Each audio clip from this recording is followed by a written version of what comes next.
Olá, amigos. Esta é a primeira edição de Espiritismo Agora, um convite às nossas reflexões sobre a vida. Espiritismo Agora foi feito para você que gosta de estudar os assuntos relacionados com a nossa natureza espiritual. Para você que gosta de examinar, de ler, de conhecer, em momentos como esse que estamos vivendo aqui na Terra. E para entender sobre a vida, sobre os assuntos de ordem espiritual, o nosso convite é para você acompanhar todas as edições de Espiritismo Agora, que vai falar, vai expor aspectos da doutrina espírita codificada por Allan Kardec. Esta é a nossa sugestão para você que nos assiste pela primeira vez. Allan Kardec é o codificador do Espiritismo. Então vamos iniciar respondendo a esta pergunta que aparece aí em sua tela. O que é uma doutrina? Por que se diz que o Espiritismo é uma doutrina? Doutrina é um conjunto de princípios que compõem um sistema. E o sistema pode ser filosófico, pode ser religioso ou político. Podemos dizer, então, que Kardec reuniu em um determinado código, em uma linguagem acessível a todas as culturas, as leis naturais. Então, desse procedimento decorre o termo codificação espírita. Sempre que você ouvir ou ler codificação espírita, deve entender que é um conjunto de leis naturais que Allan Kardec reuniu depois de todo o processo que nós vamos mostrar hoje, de diálogo e também de interpretação das respostas que os espíritos superiores deram a ele em Paris por ocasião de 1856. Por que Allan Kardec é considerado o codificador? Então nós vamos mostrar os itens, os passos, os degraus pelos quais ele teve que passar a fim de poder reunir todo aquele material que foi apresentado através de médiuns pelos espíritos que o ajudaram. Em primeiro lugar, Allan Kardec teve o cuidado de aumentar, de dilatar a sua observação dos fatos. Só uma pessoa com uma observação cuidadosamente aumentada pode ver aspectos, detalhes que passam por vezes desapercebidos das pessoas comuns. O segundo passo foi a realização de novas experimentações. Allan Kardec não ficou satisfeito em apenas observar. Ele também quis fazer as suas experiências. Quis, através de pessoas habilitadas, promover os mesmos fenômenos e observar com um pouco maior de cuidado aqueles detalhes que estamos mencionando aqui para você. E o terceiro passo? O terceiro passo é que Allan Kardec fez comparações dos resultados obtidos, tanto na fase de observação, quanto na fase de experimentação. Eu falei fase, mas, meus amigos, foram múltiplas fases que Allan Kardec venceu para poder fazer esse cotejamento. O quarto passo é o que vocês estão lendo aí, foi o registro feito por Allan Kardec em documentos. Tudo que ele observava, ele documentava. Como naquele tempo não existia toda esta tecnologia que nós temos hoje, era preciso que ele tivesse a condição de observar e de escrever cada detalhe observado. Isso ele faz a partir do livro que vamos mostrar hoje, o livro dos médiuns. O quinto passo é o julgamento das situações, porque um fato acontece, um evento ocorre, ele ocorre e acontece em um determinado lugar, com certas pessoas, em horas, em momentos apropriados, ou exatos, ou provocados, e é preciso então fazer um julgamento dessas situações, todas para dar até mesmo um foro de veracidade as observações e as próprias experimentações. O sexto passo pelo qual Allan Kardec é considerado codificador da doutrina espírita é este que vocês estão lendo.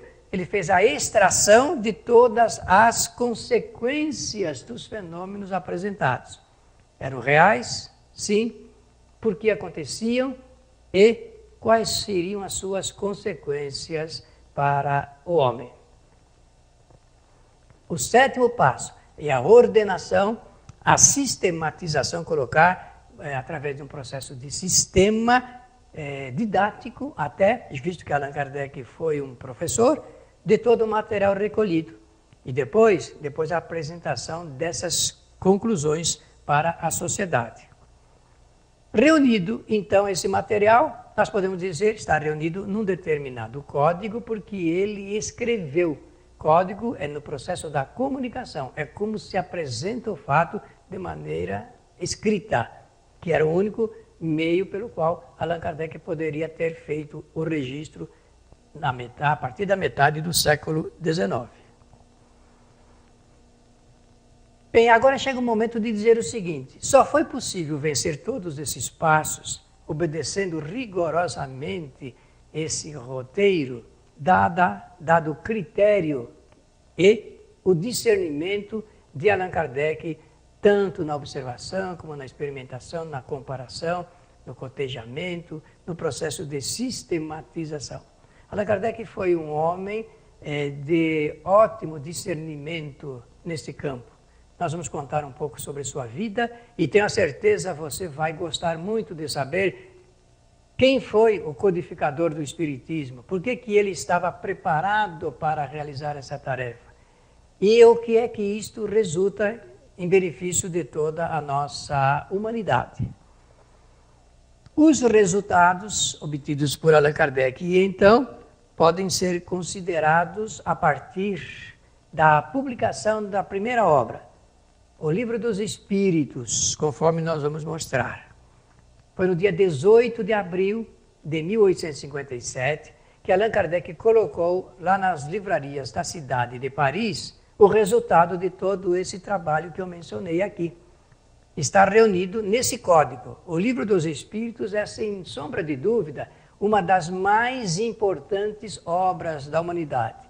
É um livro que nasceu para iluminar a consciência do homem. É um focalizador de luz na nossa trajetória aqui na Terra e também depois que nós partirmos deste mundo.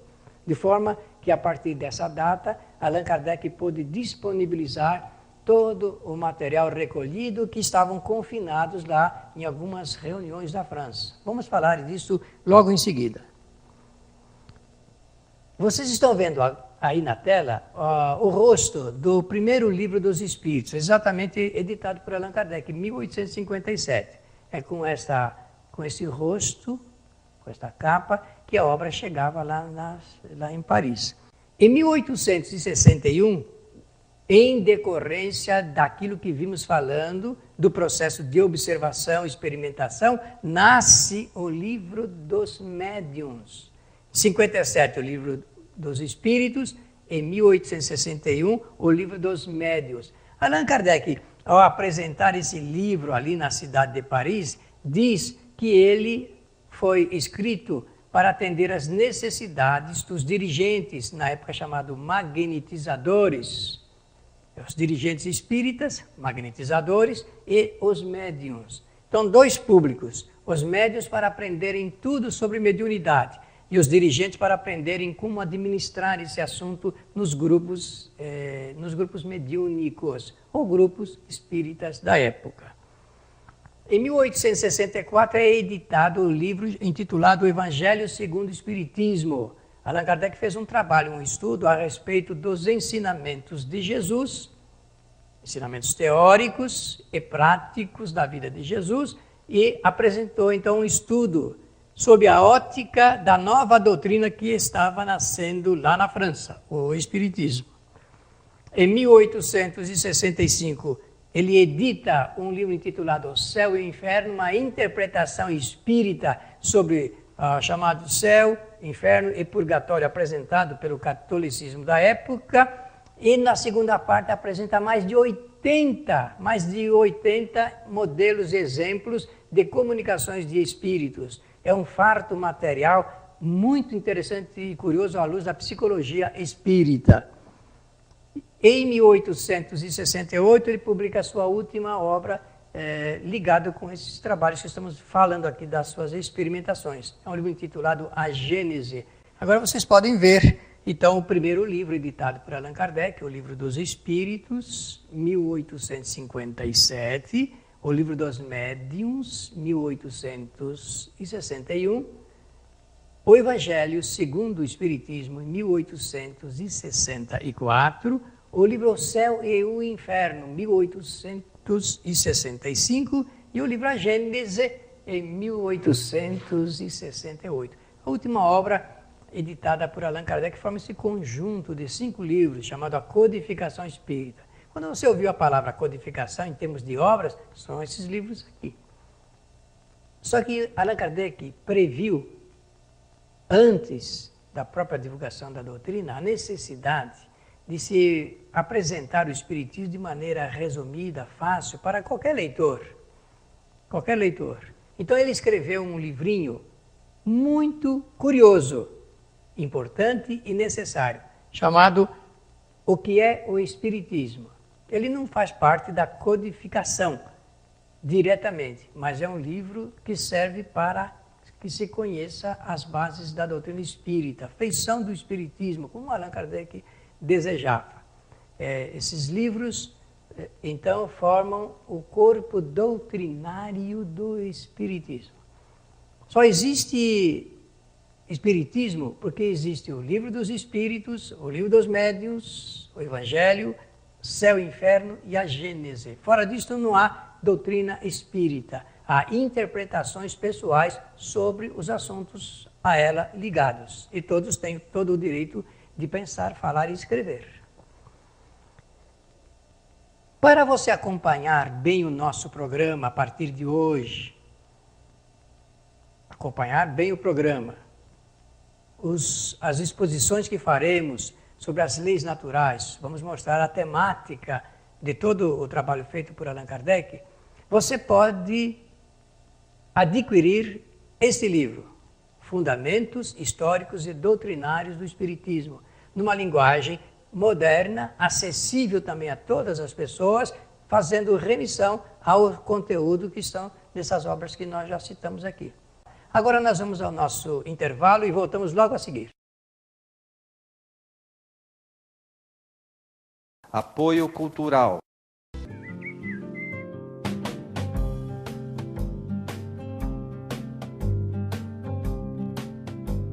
Rádio Boa Nova, a comunicação em prol de um mundo de regeneração. Os livros citados neste programa podem ser adquiridos na Mundo Maior Editora. Acesse mundomaior.com.br.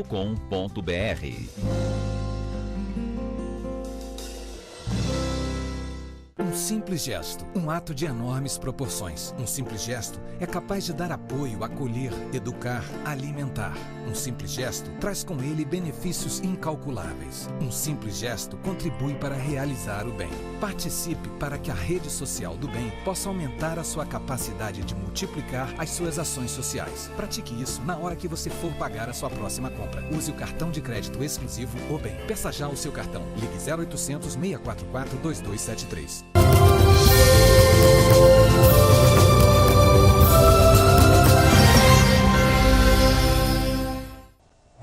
Como o Espiritismo apresenta, então, as leis naturais, vamos examinar aqui o que nós estudaremos em nosso programa Espiritismo Agora, uma realização da Fraternidade Francisco de Assis e do Centro Espírita André Luiz, ambas as associações aqui da cidade de São Paulo. Vamos mostrar, então, os chamados princípios básicos da doutrina espírita que estão reunidos no trabalho feito por Allan Kardec. Deus é o primeiro princípio filosófico da doutrina espírita. Aliás, o Espiritismo examina filosófica e cientificamente este assunto. Filosoficamente, apresentando as provas filosóficas da existência de Deus e a comprovação científica da existência de Deus. O segundo princípio básico que compõe a doutrina espírita e, portanto, ligado com esse assunto das leis naturais, é o espírito e a matéria. Elemento espiritual e elemento material. Portanto, criação. O terceiro princípio básico do Espiritismo é imortalidade, uma lei natural. O quarto princípio básico do Espiritismo é a lei natural de evolução do espírito, não da matéria. A matéria não evolui, ela é modificada sob a ação inteligente do espírito.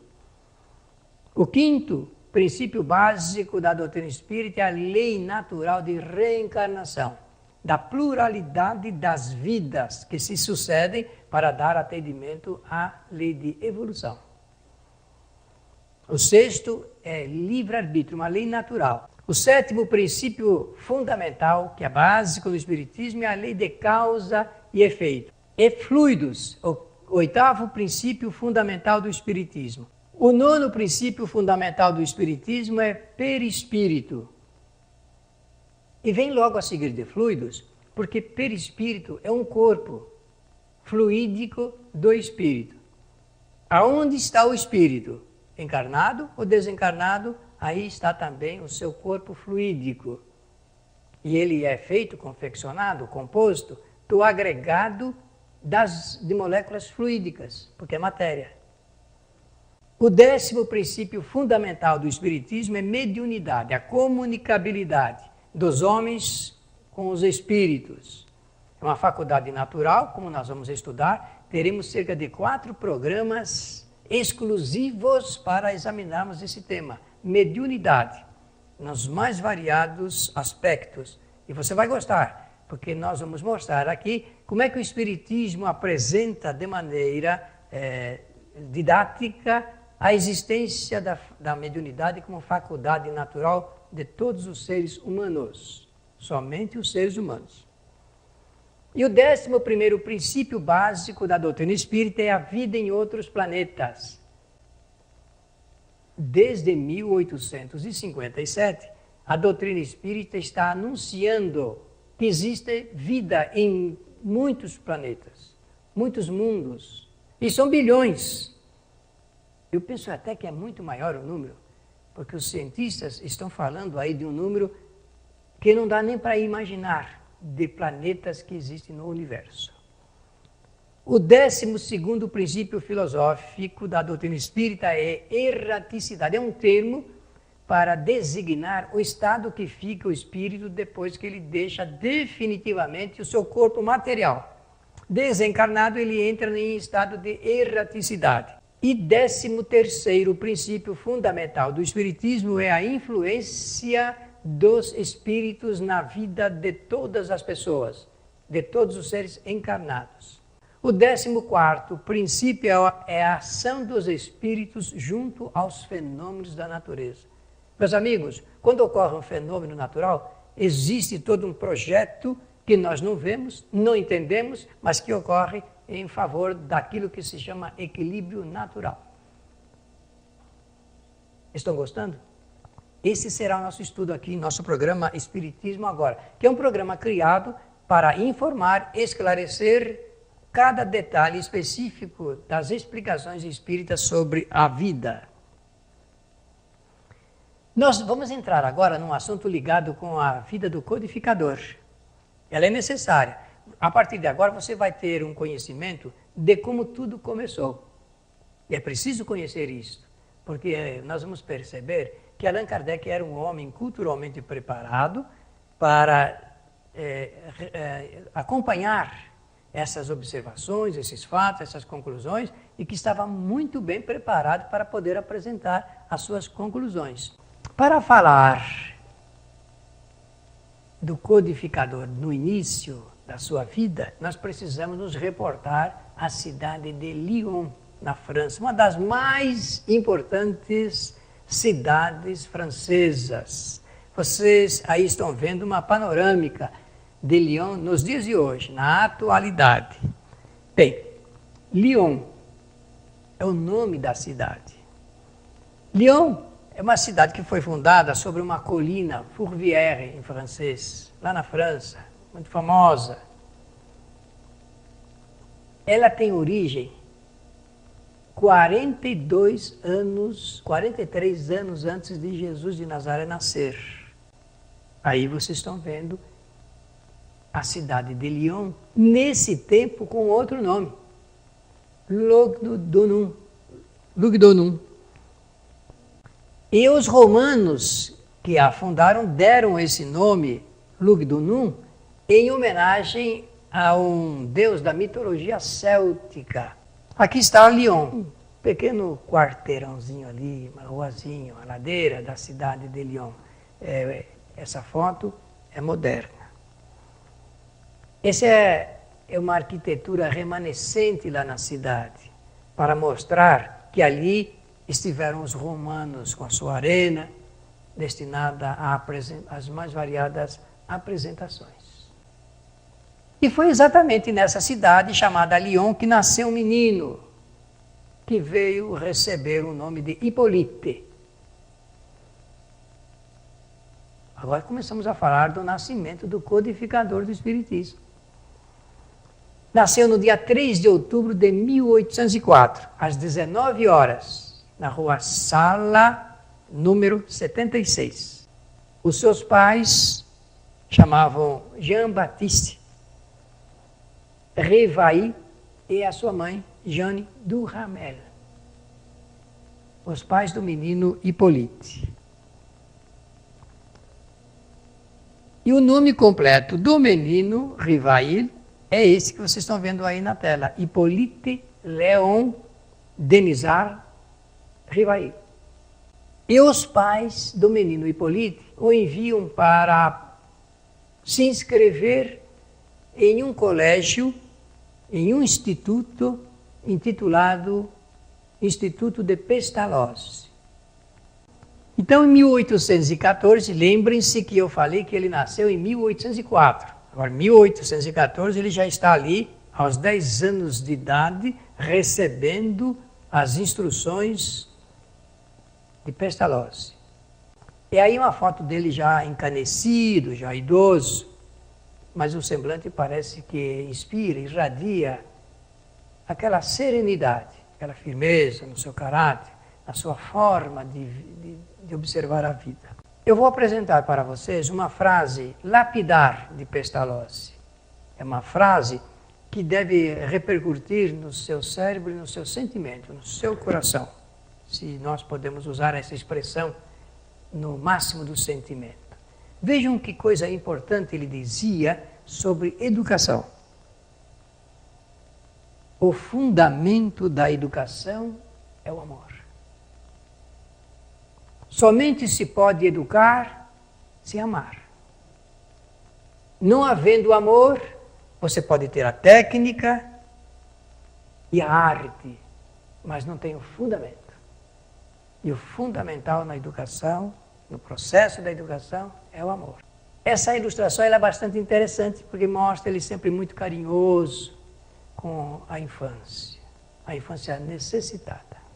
Ele era tido como um homem de benemerência, voltado para as coisas da verdadeira caridade ao homem. Quando nós falamos do nome de Pestalozzi, nós precisamos compreender de onde ele se inspirou para realizar todo o seu projeto de educação. E aí ao lado vocês estão vendo a foto de Rousseau, Jean-Jacques Rousseau. Rousseau é considerado o filósofo da educação, porque apresentou, através de alguns livros, principalmente um livrinho, o romance de Emílio, modernas técnicas de educação fundamentadas na liberdade, na democracia da aprendizagem. E foi inspirado nesses livros de Rousseau, desse grande filósofo da educação, que Pestalozzi pôde criar então a sua metodologia. Por que estamos falando isso, amigos? Porque até hoje, o trabalho de Pestalozzi inspira educadores no mundo inteiro. Até hoje, os trabalhos de Rousseau inspiram professores e educadores do mundo inteiro. Bem, eu falei que os pais do menino Hipólito o mandaram para a cidade da Suíça, lá em Verdun. Então, nós vamos ver que depois da Suíça, ele voltou para Paris. Já adulto, jovem, bem verdade, mas formado, com o pensamento e o sentimento cheios de ideais. Ideais que se voltavam da mesma forma que Pestalozzi para a área da educação. E sabem, amigos, Espiritismo é uma doutrina ligada à educação espiritual do homem. Para que isso pudesse ser feito, era necessário, então, que o seu fundador tivesse tido uma formação da melhor qualidade educacional. Voltaremos no nosso próximo programa e continuaremos um pouco a respeito da vida do nosso codificador do Espiritismo. O nosso convite aqui para você se interessar por esses assuntos, porque eles nos levam para o lado espiritual da vida. Pela sua atenção, o nosso agradecimento e até o nosso próximo programa.